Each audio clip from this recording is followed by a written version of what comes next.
جهزت عدتك ومخازنك السرية وخطتك للهروب بكل دقة، لكن غالباً بتنسى أهم حاجة أكيد هتخونك: جسمك أنت بالذات. كلنا تغسل مخنا بفكرة البطل اللي بيواجه كل حاجة لوحده، قوي صلب ومستقل تماماً. لكن الصورة المثالية دي بتطنش حقيقة أساسية محدش يقدر ينكرها حتى لو شايف نفسك لسه قوي في المراية. على المستوى البيولوجي، عملية تدهور بدأت بالفعل. الظاهرة دي اسمها ساركوبينيا، ده ضعف العضلات الهيكلية اللي بيحصل غصب عنك مع السن وبيقلل من قدرتها. دي مش مجرد حاجة ممكن تحصل، دي حقيقة مؤكدة. التدهور ده بيبدأ بهدوء في الثلاثينات من عمرك وبيزيد مع كل 10 سنين بتعدي. نتوقع إنك هتخسر من 3 ل 8% من كتلة عضلاتك كل 10 سنين، ولما توصل لسن 70 ممكن تلاقي نفسك بتشتغل بنص القوة العضلية اللي كانت عندك في عز شبابك. الموضوع ده مش مجرد شكل، ده بيأثر على قدرتك الحقيقية على الحركة والأداء. ده انهيار شامل هيقضي على قدرتك على التسلق والحمل والقتال والصمود بالضبط وقت ما تحتاجها. الخطر بيبان أكتر لما نشوف إيه اللي بتخسره في الأول. عضلاتك بتتكون من نوعين أساسيين من الألياف. النوع الأول بتاع التحمل زي عداء الماراثون، والنوع الثاني بتاع القوة الانفجارية زي عداء المسافات القصيرة. مع تقدم السن جسمك بيتخلص بشكل غير متناسب من الألياف العضلية سريعة الانقباض من النوع الثاني، ودي بالضبط الألياف اللي بتخليك تعمل انقباضات سريعة وقوية، بالضبط الحركات اللي بتفرق بين الحياة والموت.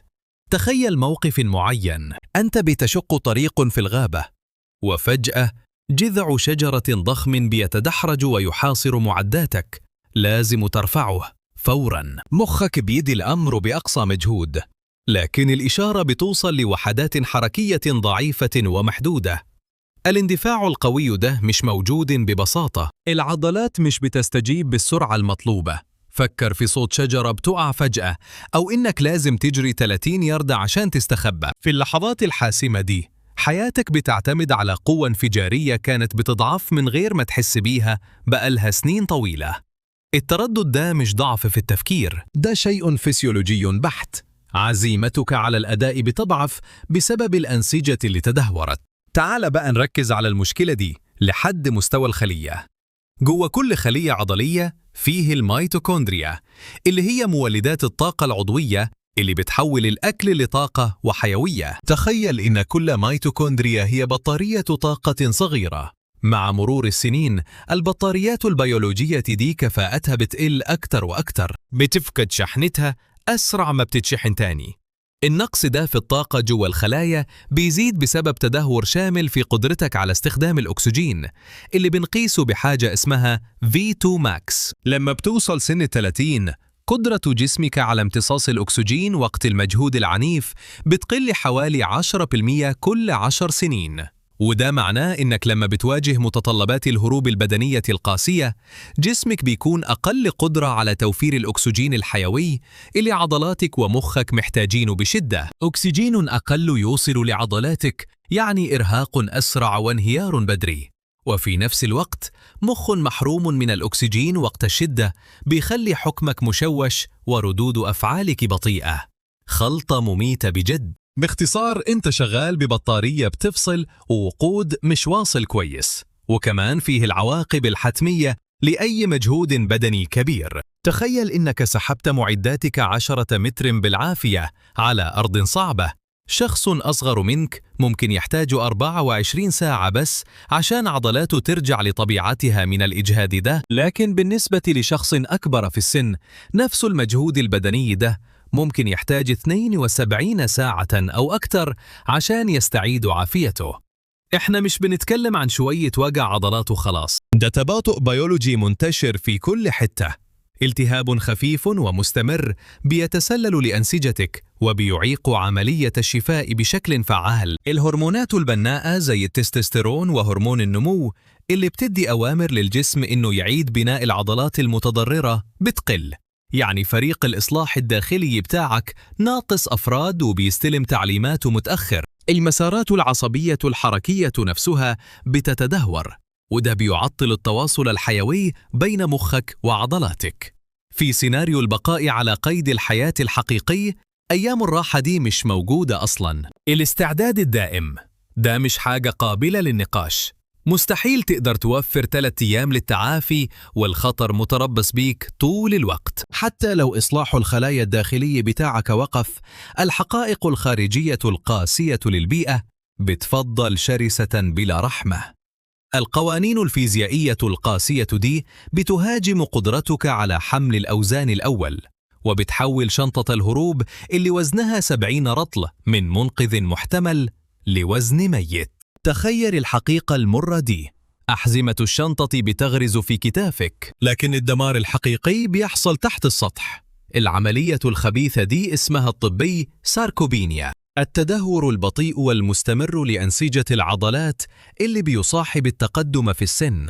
العواقب الميكانيكية الحيوية بتاعتها وحشية. كل رطل بتضيفه لشنطتك بيضاعف الضغط الساحق على مفاصل ركبتك 4 مرات.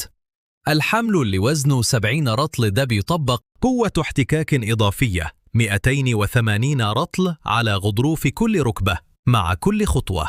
بعد كده حط في اعتبارك عدو تاني مش مرئي، ضعف الإحساس بالموضع. دي قدرة جسمك الطبيعية على إدراك وضعه في الفراغ وتوازنه، ومع تدهورها ثباتك على رجليك بيتهز. كبوة بسيطة على أرض وعرة أو اهتزاز كنت هتصلحه غريزيا من 10 سنين بيتحول دلوقتي لسقوط مدمر. المرسادي بتسحبك للهاوية. هنا أسطورة الذئب الوحيد بتنهار. الصورة الرومانسية للناجي المنعزل اللي بيعتمد على نفسه والقوي هي وهم خطير. السيناريو الأكثر احتمالاً هو إن الشخص ده يستسلم تحت العبء القاسي لمعداته الخاصة. استوعب الحقيقة الأساسية دي، البشرية عمرها ما صمدت وهي منعزلة. سيطرتنا على الكوكب داجت من تعاوننا القبلي. إحنا بطبيعتنا صيادين جماعيين. من الناحية التكتيكية إحنا بنتكلم عن تأثير مضاعفة القوة. بندقية واحدة لوحدها دي مجرد أداة للقتال، لكن فريق قتالي متناسق دي قوة حقيقية. أما الشخص اللي لوحده فده بيجيب معاه مجموعة مهارات فردية ووجهة نظر وحيدة بس. لما الناس بتتحد قدراتهم مش بس بتتجمع، دي بتنفجر. فكر في الأمان، بناء المأوى أو البحث عن المؤن. مهمات زي دي بتبقى أسهل بكتير لما المسؤوليات تتوزع. القوة المتجمعة للوحدة دايما بتفوق اللي ممكن يحققوا أفرادها لوحدهم. العمل لوحدك ده ضعف تكتيكي ما تقدرش تستحمله أبدا. التفوق الاستراتيجي الحقيقي بيطلع من تقسيم ذكي للمهام. ده مش علامة ضعف، ده استغلال بذكاء لكل مورد تحت إيدك. خلي الأعباء البدنية الشاقة على الأعضاء الأصغر والأقوى في فريقك. خليهم يشيلوا المعدات، يقطعوا الخشب، ويتعاملوا مع كل الشغل اللي بيكسر الظهر. بنيتهم الجسدية مناسبة تماما للمتطلبات دي. دورك انت بقى بيتغير بشكل كبير. أنت مسؤول عن العبء الفكري، وهما بيجيبوا المية. أنت بتفك شفرة المكان وبترسم طريقك، وهما بيبنوا المأوى. أنت بتقيم التهديدات المحتملة وبترسم خطط الهروب، وبتستخدم خبرتك الطبية اللي جمعتها على مدار عقود. دي في جوهرها شراكة متبادلة المنفعة.